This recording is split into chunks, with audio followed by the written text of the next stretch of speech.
Hello everybody, it's the Steckline Report. Nice to have you aboard today. Well, the meat inspector issue may be history. That's right, stand by. I'm going to talk about that for just a minute, right after this. I first got started in the cattle business. My wife and my father-in-law got me into it.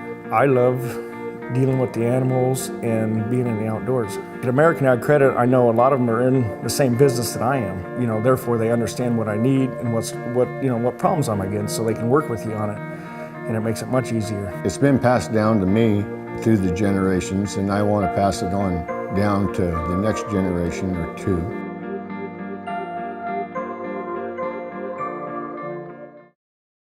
For over 8 decades, America's farmers have counted on the little red tractor from Case IH, the Farmall, to help them make short work of their demanding chores. Well, Straub International can show you they aren't just for farms anymore. With horse ranging from 30 to 140, plus an army of attachments, a Farmall can tackle every chore on your to-do list, from hauling and mowing to loading and towing, and then some. Visit Straub International, your Case IH dealer at any of our 7 locations to find a Farmall that's right for you. Meat inspectors will stay on the job, friends. Farmers can sign up for the Conservation Stewardship Program too, because of action taken over in the House. As we told you a week or so ago, that we did have the Senate affirmatively pass a bill that would keep the meat inspectors on their job. They found enough money somewhere else to take care of the deal. And now comes the House. A bill that was a continuing resolution that funds the entire government through September 30th, includes the Agriculture Appropriations Bill and an amendment to pay for meat inspectors who would have been furloughed due to the budget cuts required under the Budget Control Act. The cuts, of course, are known as sequestered. So we won't talk much more about that except to tell you that when we first heard the scare tactics, we didn't believe them. We knew they'd do some awful silly things in Washington. They have almost on a daily basis, but this one would have been a Barney Brook. And so consequently, I think it's history now. Surely it'll be signed and be reality. The glory days of farmland real estate are over, according to one guy. He's out of Purdue, and he's a Purdue University economist. Now, if you took all the economists in this country and laid them from end to end, it'd be the best thing that ever happened. But anyway, we got to still listen to them because they do a lot of work on digging up information. And quite honestly, I kind of agree with this guy. There just isn't any doubt that I think some people are paying too much for land. This is one of the gentlemen that thinks that farmland prices, totally disconnected right now from the fundamentals. Mark Bogie told a crowd of a bunch of farmers recently that the only question is whether it'll be a crash or a soft landing. Depending upon how long it lasts, the softer the landing. He worries that conservative farm lenders may be feeding this landing as well.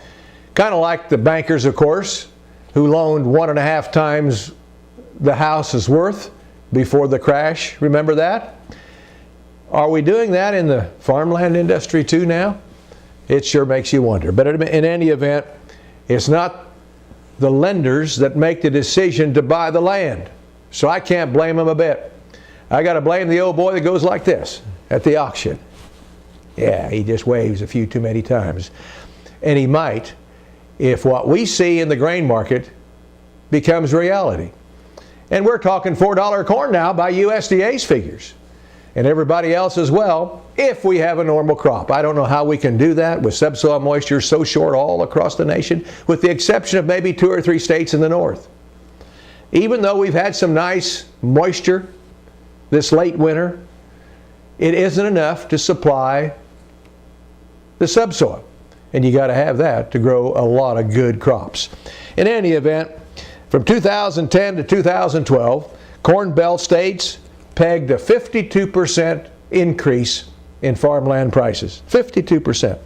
And Illinois and Indiana, that was, by the way, that was Illinois, Indiana, and Ohio, the figures there.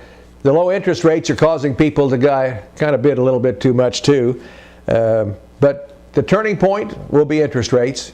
And this guy says the first time you see an uptick in that interest rate, be careful, friends. It could be the mark of problems coming and some people call it a crash landing. Oh, by the way, we did have about 40 congressmen send a letter to EPA and really burn them. They needed to be. He said the letter goes like this: in an unprecedented intrusion into the lives and businesses of America's agriculture producers, the EPA released sensitive information about concentrated animal feeding operations to environmental groups. They want to know why they did it, how they did it, and exactly what they did give them. We don't even know that yet. Good doing, Congressman. Straight ahead. You too. Straight ahead to the next Steckline Report. See you then.